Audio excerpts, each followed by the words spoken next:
Hello everyone, welcome back to the channel, and today we'll be discussing how you can turn off the focus mode on your iPhone. As you can see that if your focus mode is on in your iPhone, there will be an up left side you can see a logo which indicates that focus mode is turned on in your phone. And now how you can turn off is just swipe from the right side of the phone from here, just swipe down and you see that there is a focus mode here. You just need to tap on it for a second and it will open like this. What how you can turn off, just tap on it and it will automatically turn off your focus mode, just like this, and it will go away.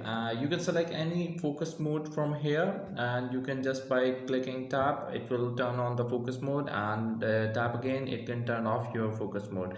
I hope this video helps you in identifying your specific niche and focus within your iPhone, and able to turn on and off your focus mode within your iPhone. Keep subscribing and liking our videos. Until next video, bye bye.